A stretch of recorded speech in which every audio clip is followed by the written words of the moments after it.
Well, hello and welcome to Binge Watch, the podcast where we take a look at the hottest new TV and film releases on streaming television platforms. I'm Hannah Fernando, the group editor of Woman and Home magazine. And I'm Ian McEwen, writer on TV and Satellite Week, TV Times and What's on TV magazines. And today we're looking at the new releases for the week starting Friday the 25th of August 2023, including jukebox musical Greatest Days on Prime Video and period drama The Confessions of Frannie Langton on ITV.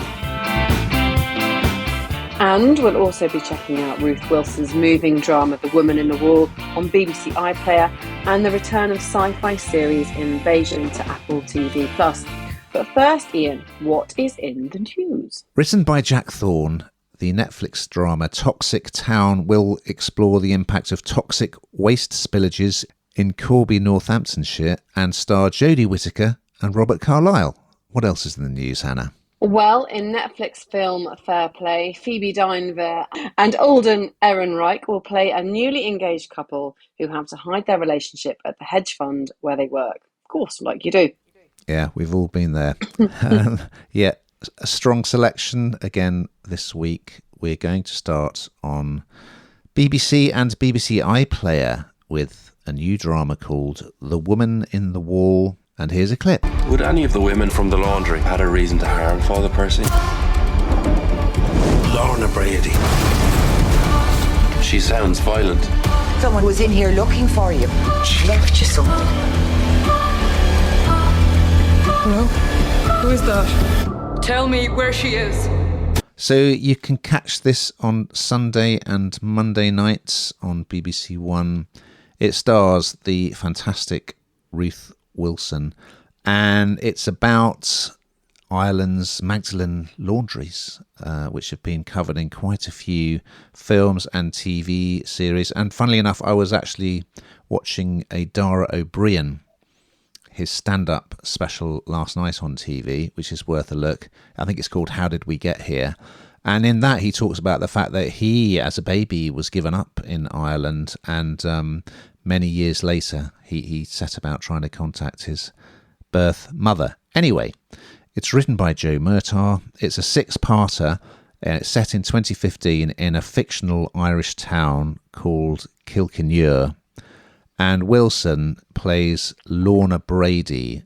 It's got a fantastic opening. It's a bit Donnie Darko-esque, if you remember Donnie Darko with Jake Gyllenhaal, because she wakes up in her nightdress in the middle of the road, and she's surrounded by these rather startled-looking cows. And you think, what the heck's going on here? And she's been sleepwalking. And she walks back home. The front door is wide open. And she goes in to find a knife stuck in the eye of Jesus Christ, a picture of Jesus Christ, which is hanging on the wall, which clearly she's also done while sleepwalking. So it's a very strong start, and she receives a message, a little note, in which someone says they know what happened to her child. So she's keen to learn more. She goes to a bar where they've arranged to meet, but the person doesn't turn up. She gets horrendously drunk and very angry. So it's intriguing. Wilson is a brilliant actress. She's always very good, and she's great in this as someone who is clearly traumatized, very distressed, possibly hallucinating or imagining things. Her home is quite creepy. She's got this special room where she kind of leaves things, but she doesn't really want to go into it, so she just sort of puts them around the door. So there's a big twist, which I'm not going to reveal, that sparks a whole new development involving a police investigation.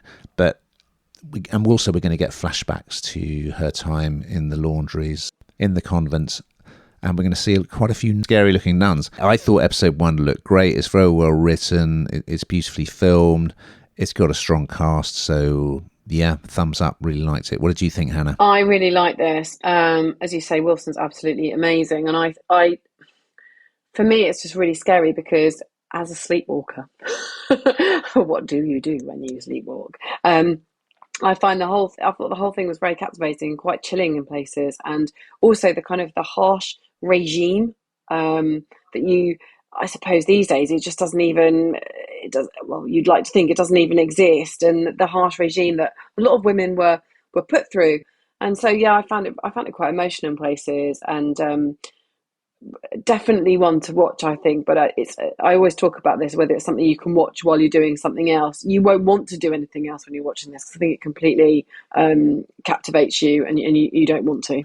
Well, you may need a little bit of light relief after that one, and we have it in the form of Greatest Days, which arrives on Prime Video on August the 25th. And here's a clip. Win tickets to see your favourite boy band reunite in Athens. Are you ready? I am ready. Today this could be. Are you screaming yet, Rachel O'Flynn? Greatest day. Big fan of you, Rachel. I'm their biggest fan in the whole entire world. Yes. Now, you definitely gave this to the right person, Ian, because if you're not a Take That fan, you might not get it. Now, my second child, I'm going to tell you a little bit of my history, was born by a cesarean section, and this was the song that was playing Greatest Day when she was born. They jacked it right up on the stereo. I absolutely love it. It reminds me of just all those happy days. And the fact that I was one of the biggest Take That fans back in the day. And yep, every single my wall was totally covered in imagery of them. We used to stalk them. Sorry, you shouldn't use the word stalking, should you? We used to, though, with my dad at the wheel, driving us round to different places we thought they were recording so we could capture a glimpse. So this, for me, was really, it took me back, because it does feature the works of Take That, and their music is fun. It's pop. It's it's lively, and as I say, it kind of evokes and stokes up some sort of nostalgia, I suppose, for people like myself. It's a bit different though, because this isn't just a look at their work and who they are. Absolutely not. This is kind of what's dubbed a jukebox musical, and it's broad. It's kind of it follows women who used to be really big Take That fans, because Rachel, she's a hardworking NHS nurse, massive fan, huge fan of Take That, like I was, and she gets called by the local radio station, and she's been told she's won this luxury all-inclusive deal for her and her mates to fly to Athens and see Take That on a reunion tour. And that's where the story sort of begins, because she's absolutely off the chart with excitement, loves the idea of doing this, but she needs to get all her mates, the ones I was talking about, with my friends in the back of the car, going to try and find them recording in the local studio we'd heard along the grapevine, which I don't know how you did back in the day when there wasn't social media, but anyway, that's another conversation. She wanted to find all her friends, and of course they haven't seen each other for something like 25 years, so they've all got to catch up on all of that time and how they've changed. You see them all at the airport, and they're all a bit different, but all the streaks of exactly who they were back in the day when they were all great friends. And it is funny. It is really cheesy, I think, in places. I think it's quite indulgent. But as I say, if you're a Take That fan, I don't think you mind, because I would say it's very sort of women focused, isn't it? That sort of, that not only the Take That fan part of it, but also the journey that these women have gone on, and the kind of sort of their lives, and them sharing their lives. And I sort of can imagine meeting some of my friends that I have not seen them for 25 years, but it's been quite a while since I've seen them, and imagining what on earth's gone between all of them. Probably we've all got kids, some of us have been married and divorced, or what's gone on in our lives, and that I found really intriguing as well. So it's a bit of a different take. It's not too serious as you'd imagine. It's quite indulgent on the parts of the people that have written it, but I think it's light-hearted and it's fun. Did you enjoy it, Ian? I did enjoy it, and I'm a sucker for a bit of musical nostalgia, and just this weekend I went to watch Della Mitri in concert. Ooh. Remember them? But yeah, I am a huge Take That fan. I absolutely love Take That. Back for Good is my karaoke first choice for a duet, and their songs are so good, and I actually think their songs really lend themselves, the ones that they've chosen, they do lend themselves to a musical. And what they've done So it's got some good cast in it. It's got Aisling B, who I absolutely love. She's a great comedic actress, and she stars as you said, as Rachel the nurse. Elsewhere, we've got Alice Lowe, who again is fantastic. We've got Mark Wootton, hilarious. Matthew McNulty, yeah, so good cast. And what I like about it is that, a bit like with Mamma Mia, they've cast actors rather than people who are singers and dancers, and that lends it a certain amount of charm. Above all, the songs are just terrific. They're so strong, and it's just a lovely tribute to fandom and kind of how your life changes as you grow up, but you still have these things that you were passionate about as a kid. And I think the musical numbers are really nicely done. There's a lot of dancing in the streets, etc., etc. They go to see the big show. They go to Athens, is where the show is on. So yeah, I think if you like things like Mamma Mia, this will be right up your street. To Apple TV Plus for our next selection. It's the return of the sci-fi series Invasion, and here's a clip. My fellow global citizens, look up. This is our enemy. Together, we will win this war. The aliens somehow connected us. This is our last chance for survival. So this arrives on Wednesday, the 23rd of August. So yes, it's been available for a couple of days. Second season, 10 episodes, which will be released weekly. So if you want to binge it, you'll have to sort of wait till the end to watch them all together. So I remember us doing this when it first came onto Apple TV Plus, Hannah. It's about an alien invasion. Who doesn't like that? Great. And it's set in different countries around the world, telling different people's stories. And I do remember that it was a very slow build-up to the invasion, which I think we both found a little bit frustrating. However, it's different kettle of fish in season 2. It's back with a bang, because we start in Japan, where space engineer Mitsuki, played by Shiloa Katsuna, she's running around the streets trying to save people as these aliens, they're quite interesting looking aliens, they're sort of like a black sphere with big spikes coming out of them, and they can kind of climb up walls, they can impale people. So everyone's running away from these aliens. Mitsuki is throwing petrol bombs to set them on fire. It's all action.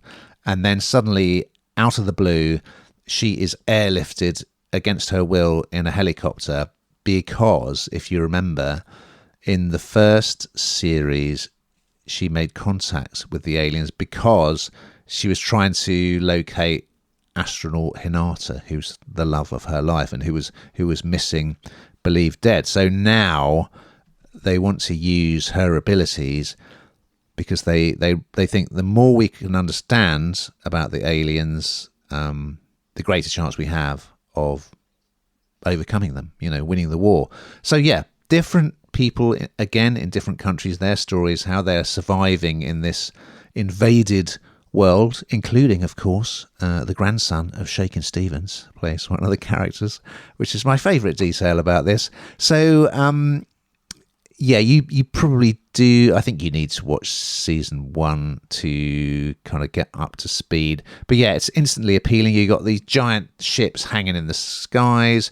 You've got aliens running around trying to kill people. You've got almost like a post-apocalyptic landscape where people having to steal petrol and food and so on. So there's competition between everyone as well.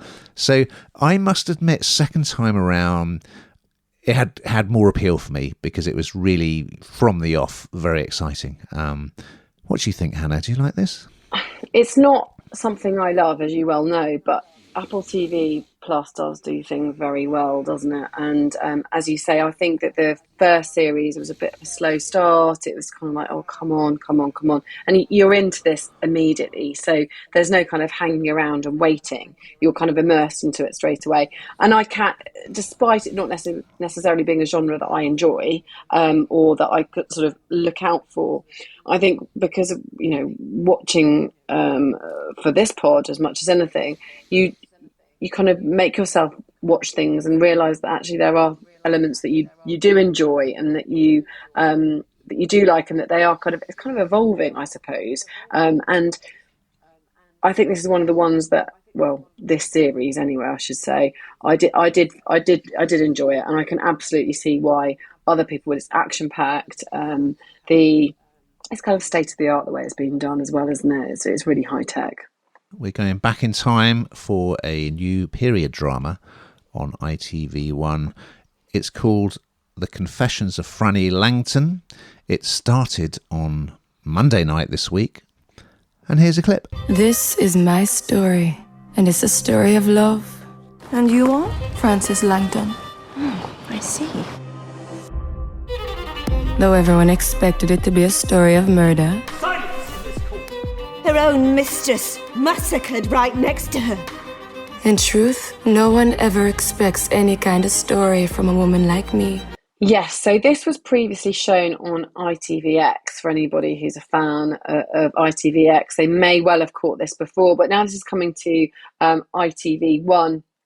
And if you're a Bridgerton fan, if you like period drama, then this is right up your street. I think I often say this. I wonder how they can do it differently each time. I suppose how producers can think of a storyline, if you like, or something that can bring it to life more than another period drama. But I certainly think they have done in this. And this is focused around a very young Jamaican woman who was born into a life of slavery.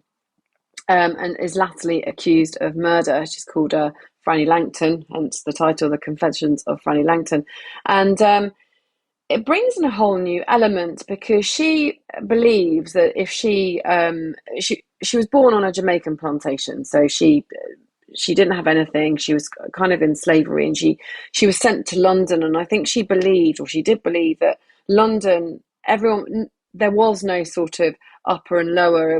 There was no outcast. You could be free. You could do what you want. The land of the free. And she comes here and she realizes that actually that's not the case. And she's essentially been sold into being a maid in this very, very wealthy household. And she's frustrated by it. And she's a beautiful young girl.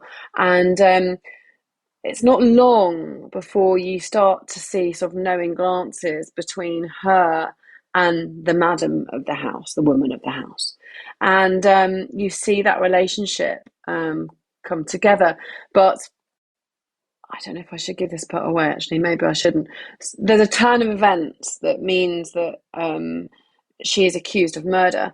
And has she done it or hasn't she done it? And it's her quest to prove her innocence. And I think it's done incredibly well. I really enjoy period dramas. This absolutely is my genre. I really enjoy it. And I did feel like it was really quite different. And looking at relationships and how intimate that bond became between her and this madam, and how they were both, I think, shocked by their feelings.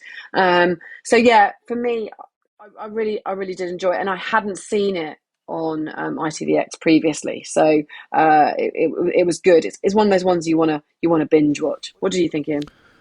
Yeah, I thought it looked good. I don't think we covered it when it appeared on ITVX, No. so I'm pretty sure the whole series will be up there if you want to run through the whole thing. So I enjoyed episode 1. It does say the narration sort of says this isn't going to be a slave sort of origin story, so it's quite sort of self-aware. And yes, actually the plot device that starts this is not dissimilar to what happens in The Woman in the Wall, but we won't reveal it. So yes, she ends up in prison and a lawyer comes to represent her, and we're going to flash back to when, as you say, when she's brought over by Stephen McIntosh. Haven't seen him for a while. He plays Frannie's owner, John Langton, and yes, he's gifted as a household maid to George Benham, played by Stephen Campbell Moore. And yeah, there are these overtones of the kind of scientific experiments to, look at, say, the different races and what their different characteristics are, which has a sort of racist agenda, doesn't it? It's kind of it's sort of to validate, slavery and that kind of thing, and white people being on top. So it's got that love story between the maid and the mistress. They're both really good, I would say. It's Carla Simone Spence plays Frannie, and she's terrific. So, and it's got, she arrives, of course, and she's kind of being bullied by the housekeeper, and she's made to sleep in the scullery. And I was certainly drawn in by episode 1, and it does look different to the sort of classic period drama that we're used to. So, and a bit like The Favourite had that kind of the romance between the Queen and one of her underlings. So yeah, a bit different, really well done, I think, and looking forward to seeing how the story pans out. Well, we've got to that time, Hannah, where we find out what you've been binge watching on this week. Well, it was impossible to avoid the Women's World Cup, wasn't it? I mean, I didn't want to avoid it, I hasten to add, but by the end I did feel for them very much. But it was great to watch and be a part of that. And I also love Death in Paradise. I think it's it's my guilty pleasure. So I've been having a good watch of that. Yes, well, as you know, Hannah, I was offered a trip to Guadeloupe to do a set visit for Death in Paradise, but I wasn't able to go, alas. Like you, yes, watched the World Cup final, absolutely gutted for the Lionesses, but to be fair, Spain deserved to win. And on Netflix, I started watching a true crime documentary series, The Pharmacist, because like Painkiller, the drama with Matthew Broderick, it's all about the opioid epidemic, and it's about this guy who is a pharmacist, and his son died as a result of his drug addiction, and then he starts kind of looking at the big pharma and all that, which is interesting, but I would say it is painfully slow. Now, we've just got time to look ahead to next week's offering, so what's on the agenda, Brenda? Well, my favourite, Ramesh Ranganathan and Tom Davis, are your hosts as a reboot of classic 1980s Japanese game show Takeshi's Castle arrives on Prime Video. And Rose Matafeo is still starstruck as her hit rom-com of the same name returns to BBC iPlayer. So we look forward to those and much, much more. But in the meantime, keep watching!